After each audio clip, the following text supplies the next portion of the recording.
राजा porous और सिकंदर के बीच युद्ध। झेलम नदी का युद्ध।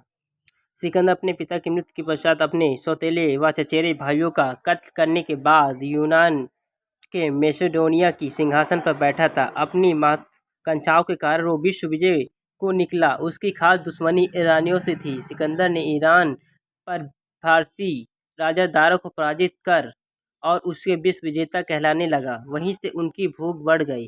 सिकंदर को ईरानी कृति सैनामा से महज एक विदेशी क्रूर राजकुमार माना है मान नहीं है।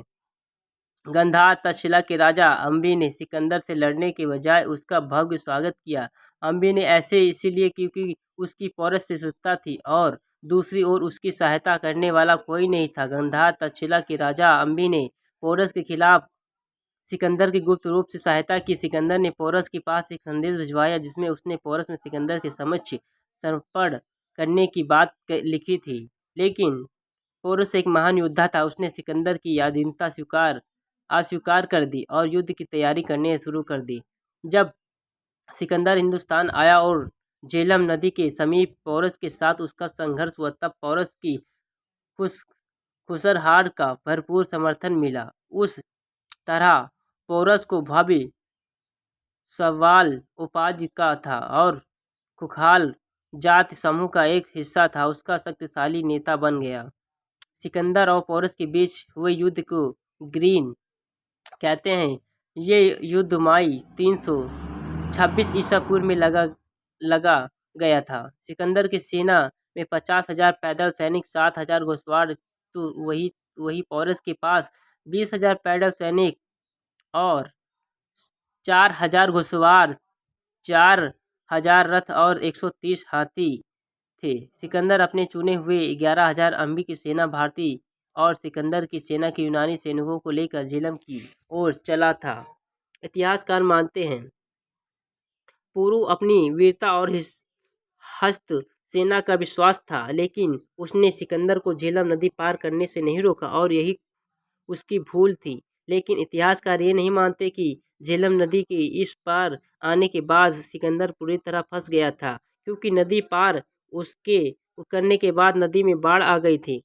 राजा पुरु शत्रु लालची अम्बी की सेना लेकर सिकंदर के झेलम पार की। राजा पुरु, जिसको स्वयं यवनी यानी 7 फुट से ऊपर का बताते हैं, अपनी शक्तिशाली गज सेना के साथ यवनी सेना पर टूट पड़े। पोरस की हस्ती सेना ने यूनानियों का जिस भयंकर रूप से संहार किया था, उससे सिकंदर और उसके सैनिक आतंकित हो उठे थे।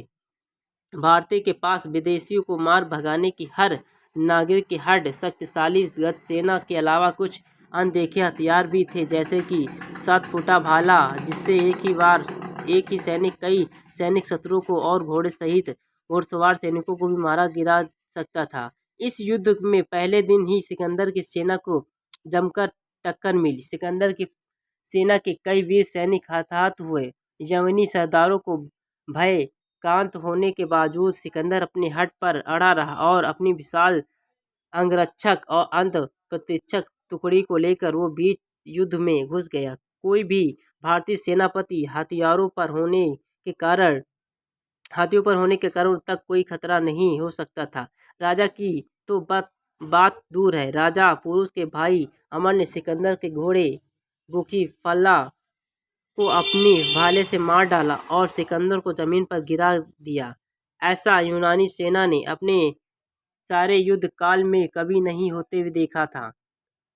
सिकंदर जमीन पर गिरा तो सामने राजा पुरु तलवार के लिए सामने खड़ा था। सिकंदर बस पल भर का मेहमान था, लेकिन तभी राजा पुरु टिक गया।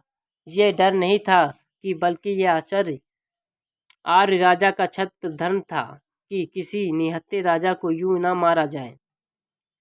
ये साहित्य गुण पोरस के लिए भारी पड़ गया। पोरस कुछ समझ पाता तभी सिकंदर के अंगरक्षक उसे तेजी से वहां से उठाकर भाग ले गए थे।